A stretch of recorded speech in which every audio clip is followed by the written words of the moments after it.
ഈ ഇസ്രായേല് വെടിനിർത്തൽ കരാർ ലംഘിച്ചോ എന്നൊരു സംശയമുണ്ട്. കാരണം ഗാസയിലും ലെബനിലും ആക്രമണം നടന്നുകൊണ്ടിരിക്കുകയാണ്.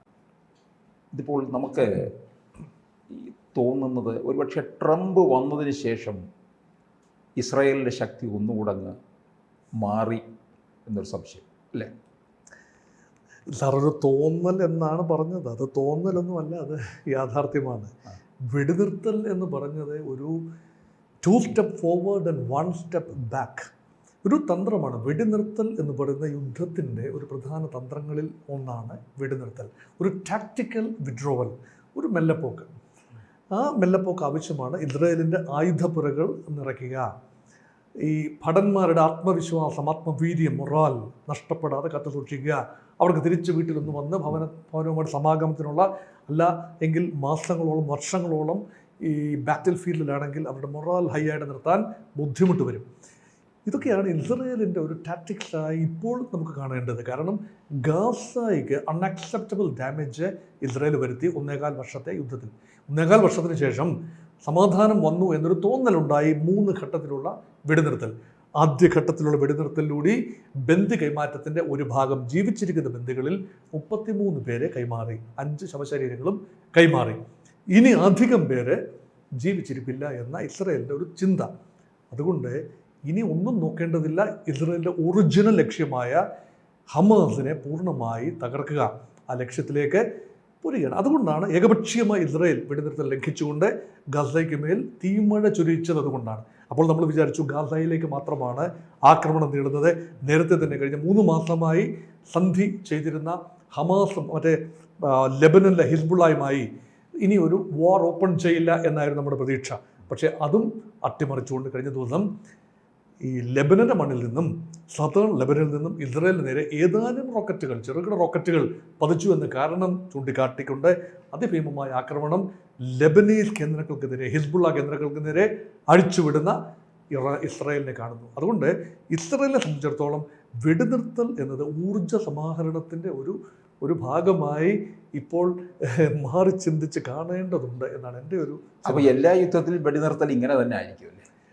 എപ്പോഴും നമ്മൾ ഒരു യുദ്ധമെന്ന് പറയുന്നത് ജയിക്കാൻ വേണ്ടി ഫൈറ്റ് ചെയ്യുന്നതാണ്. വിജയത്തിന് വേണ്ടി ഒരു സ്റ്റെപ്പ് പുറകോട്ട് പോകുന്നത് തന്ത്രപരമായി മാത്രമേ കാണാനൊക്കൂ. ദേശീയ താല്പര്യമാണ് യുദ്ധത്തിൻ്റെ അടിസ്ഥാനം. ഇസ്രായേലിൻ്റെ ദേശീയ താല്പര്യം എന്ന് പറഞ്ഞാൽ ഒന്ന് ദേശീയ സുരക്ഷ.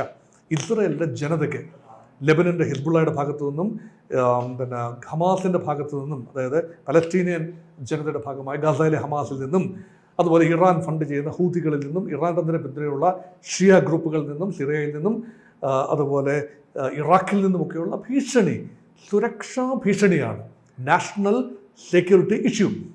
അതാണ് ഒരു രാജ്യത്തിൻ്റെ നിലനിൽപ്പിന് പ്രാഥമികമായി വേണ്ടത്. ദേശീയ സുരക്ഷയാണ്. അതാണ് ദേശീയ താല്പര്യം. അത് അഡ്രസ്സ് ചെയ്യാൻ വേണ്ടി യുദ്ധമെങ്കിൽ യുദ്ധം, അതൊന്ന്. 2, ഇസ്രായേലിൻ്റെ ടെറിറ്റോറിയൽ എക്സ്പാൻഷൻ. എക്കാലത്തും ഇസ്രായേൽ ചെറിയ ഭൂമിയാണ് ഇസ്രായേലിനുള്ളത്. അത് യുദ്ധം ഉണ്ടെങ്കിൽ മാത്രമേ അത് വർദ്ധിപ്പിക്കാൻ പറ്റൂ. വീണ് കിട്ടുന്ന അവസരമാണ് യുദ്ധം. നോക്കൂ, സിറിയയിലെ ഭരണമാറ്റം അതൊരവസരമായി കണ്ടുകൊണ്ട് ഗോലാൻ കുന്നുകളുടെ 1/3 ഭാഗം 67 യുദ്ധത്തിൽ, 67 6 ദിവസത്തെ യുദ്ധത്തിൽ പിടിച്ചെടുത്ത ഭാഗമാണ്. ആ ഭാഗം കംപ്ലീറ്റ്ലി പിടിച്ചെടുത്തു. 1/3 മാത്രം ഉണ്ടായിരുന്ന ഗോലാൻ ഹൈറ്റിൻ്റെ പൂർണ്ണമായി പിടിച്ചെടുത്ത് അതിന് ചുറ്റും ഒരു ബഫർ സോൺ, ആ പ്രദേശവും പിടിച്ചെടുത്തുകൊണ്ട് ഇസ്രായേലിൻ്റെ ഭൂമി വർദ്ധിപ്പിച്ചിരിക്കുകയാണ്. ഒരുപക്ഷെ ഈ യുദ്ധത്തിലും പറയാതെ ചെയ്യുന്നത് ഘട്ടം ഘട്ടമായി പലസ്തീനിയൻ ജനതയുടെ ഭൂമി, അത് വെസ്റ്റ് ബാങ്കിലെ ഭൂമി, കണ്ണായ സ്ഥലത്തേക്ക് കിബുട്സുകളുടെ രൂപത്തിൽ, കുടിയേറ്റ കേന്ദ്രങ്ങളുടെ രൂപത്തിൽ ഭൂമി കയ്യേറും. അതുപോലെ തന്നെ ഹമാസിൻ്റെ കയ്യിലുണ്ടായിരുന്ന ഗാസയിലേക്ക്, ഒരുപക്ഷെ ഗാസയെ പൂർണ്ണമായി മോചിപ്പിച്ചാൽ ഇസ്രായേലിൻ്റെ ഭൂമിയൊന്നും ആയിരിക്കില്ല. അമേരിക്കയ്ക്ക് താല്പര്യമുള്ള ഒരു സംവിധാനം വരുമ്പോൾ ഇസ്രായേലിൽ എപ്പോഴും യഥേഷ്ടം കടന്നു കയറാവുന്ന ഭൂമിയായി അത് മാറുകയാണ്. അതുകൊണ്ട് പാരഡൈം ഷിഫ്റ്റ് എന്ന് പറയുന്നത് ബലവാന്മാരായ രാജ്യങ്ങളുടെ ആവശ്യമാണ്. അപ്പോൾ യുദ്ധമെന്ന് പറയുന്നത് ബലവാന്റെ ആവശ്യമാണ്. ആ പവർ ബാലൻസിൽ ആ പ്രദേശത്ത് ഇസ്രായേലിന് അനുകൂലമായിട്ടാണ് ഒരു പവർ പൊട്ടൻഷ്യൽ. അതിൻ്റെ ന്യായാന്യായങ്ങളെക്കുറിച്ചല്ല ഞാൻ പറയുന്നത്, പവർ പൊട്ടൻഷ്യൽ. അതുകൊണ്ട് യുദ്ധം ഇസ്രായേൽ വീണ്ടും പുനരാരംഭിക്കുന്നു എന്ന് വേണം കരുതാൻ. അപ്പം ഗാസ അമേരിക്ക നോട്ടം ഇട്ടിട്ടുണ്ടെന്നുള്ളത് കൃത്യമാണ്. അപ്പോൾ ഈ പറഞ്ഞതുപോലെ ഇസ്രായേലിന് ഏത് സമയവും കടന്നു കയറാനുള്ള ഒരിടമായി തീരുന്നു ഗാസ. അപ്പോൾ ഗാസ ട്രംപിൻ്റെ അധീനതയിലാകും എന്നർത്ഥം. അങ്ങനെ കൃത്യമായിട്ട് പറയാനാവില്ല. അമേരിക്കൻ പദ്ധതി വിജയിക്കാതെ ഇരിക്കത്തക്ക രീതിയിൽ ഒരു പുതിയ $56 ബില്യൺ ഒരു ഗാസ പുനരുജ്ജീവന പദ്ധതി ഖൈറോയിൽ കൂടിയ അറബ് ലീഗിൻ്റെ സമ്മേളനത്തിൽ ഈജിപ്റ്റ് മുന്നോട്ട് വെച്ചൊരു പദ്ധതി. എല്ലാ അറബ് രാജ്യങ്ങളും, സൗദി അറേബ്യ ഉൾപ്പെടെ UAE ഉൾപ്പെടെയുള്ള അറബ് രാജ്യങ്ങൾ ഒരുമിച്ച് നിന്ന് ഗാസയുടെ റീകൺസ്ട്രക്ഷൻ നടത്തും. ഇതാണ് ആ പദ്ധതി. ആ പദ്ധതിയെ പൊളിക്കണമെങ്കിൽ യുദ്ധം തുടർന്നെങ്കിലേ പറ്റൂ. അവിടെ അമേരിക്ക ഒരു റിവിയറ സൃഷ്ടിക്കുമെന്നാണല്ലോ പറഞ്ഞത്. ആ റിവിയറയ്ക്ക് ബദലായിട്ടാണ് ഗൾഫ് രാജ്യങ്ങൾ ആ പലസ്തീനിയൻ ജനതയെ അവിടെ നിലനിർത്തിക്കൊണ്ട് തന്നെ, ഹമാസ് ഉൾപ്പെടെയുള്ള ഗസൻസിനെ അവിടെ നിലനിർത്തിക്കൊണ്ട് തന്നെ ഗാസയെ പുനഃസൃഷ്ടിക്കും എന്ന് പറഞ്ഞാൽ, അങ്ങനെയുള്ള ഒരു ഫോർമുല ഇസ്രയേലിന് സ്വീകാര്യമല്ലാത്തതുകൊണ്ട് യുദ്ധം തുടരണം. പരമാവധി ഇപ്പം ഗാസയിൽ നിന്നും ഹമാസ് ഉൾപ്പെടെയുള്ളവരെ ഒഴിപ്പിച്ചു കഴിഞ്ഞാൽ തിരിച്ചവരെ കൊണ്ടുവന്നാലും ഹമാസിനെ അരിച്ചു മാറ്റിയതിനു ശേഷം ഹമാസ് ഇതര, ഹമാസ് വിമുക്ത ഒരു ഗാസ സൃഷ്ടിക്കാൻ സാധിക്കും. അത് ഒരുപക്ഷെ മരീചികയെ തുടരുന്നതുകൊണ്ട്, എന്നാൽ പിന്നെ യുദ്ധത്തിലൂടെ തന്നെ പരമാവധി ഡാമേജ് ഇൻഫ്ലിക്റ്റ് ചെയ്യുക എന്ന ഒരു തന്ത്രമായിരിക്കണം ഇപ്പോൾ ഇസ്രായേൽ പയറ്റുന്നത്. അല്ല, അപ്പോൾ ലെബനിലേക്കുള്ള നീക്കം എന്താ? ലെബനിലേക്കുള്ള നീക്കം എന്ന് പറഞ്ഞാൽ ഇറാന്റെ സ്വാധീന മേഖലയാണല്ലോ ഹിസ്ബുള്ള. ആ ഹിസ്ബുള്ളയെ ഇറാൻ ഒന്നും മിണ്ടുന്നില്ല.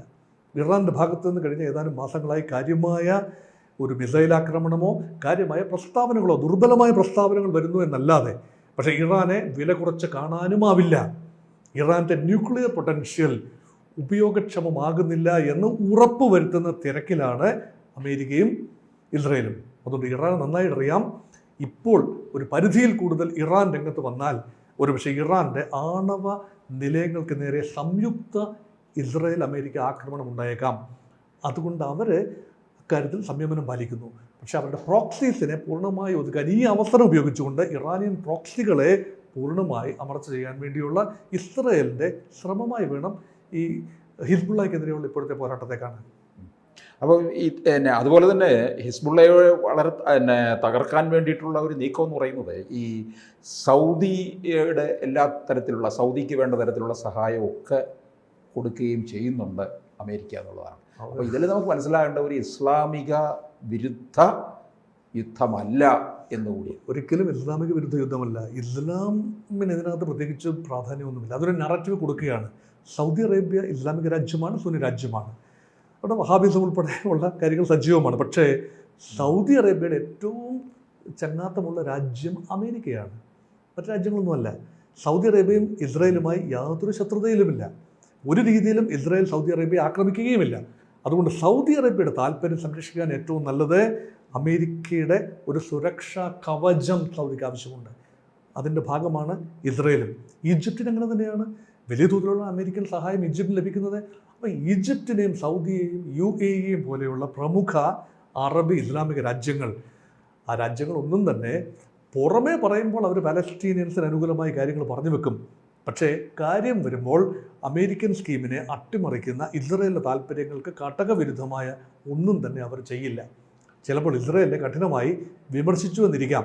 അത് മനുഷ്യാവകാശ വിഷയത്തിൽ ഇസ്രായേൽ വിമർശനം അർഹിക്കുന്നതുമുണ്ട്. കാരണം വലിയ തോതിലുള്ള ജീവനാണ് പൊലിഞ്ഞത്. 62,000-ഓളം പേരുടെ ജീവൻ ഗാസയിൽ പൊലിഞ്ഞു കഴിഞ്ഞു. 23 ലക്ഷം പേരുള്ള ഗാസയിൽ ഇന്ന് 22 ലക്ഷം പേരേ ഉള്ളൂ. ഒന്നുകിൽ ആളുകൾ മിസ്സിംഗാണ്, അല്ലെങ്കിൽ അവർ മരണപ്പെട്ടിരിക്കുന്നു. ഒരുപാട് 1 ലക്ഷത്തോളം പേര് ഗുരുതരമായ അവസ്ഥയിൽ അംഗഭംഗം വന്ന് ജീവിക്കുന്നു. അപ്പോൾ ഗാസ ഒരു നരകമായി മാറിയിരിക്കുന്നു. അപ്പോൾ കടുത്ത മനുഷ്യാവകാശ ലംഘനം തന്നെയാണ്. ഗാസയിലെ 23 ലക്ഷം പേരും എന്തായാലും ഹമാസ് അല്ലല്ലോ. അവിടെ സാധാരണക്കാരുണ്ട്, കൊച്ചുകുട്ടികളുണ്ട്, സ്ത്രീകളുണ്ട്. അപ്പോൾ അവരുടെ മനുഷ്യാവകാശങ്ങളുണ്ട്. ആ മനുഷ്യാവകാശ വിഷയത്തിൽ ലോകം ഇന്ന് നിസ്സംഗമായി നിൽക്കുന്നു, നിൽക്കേണ്ടി വരുന്നു.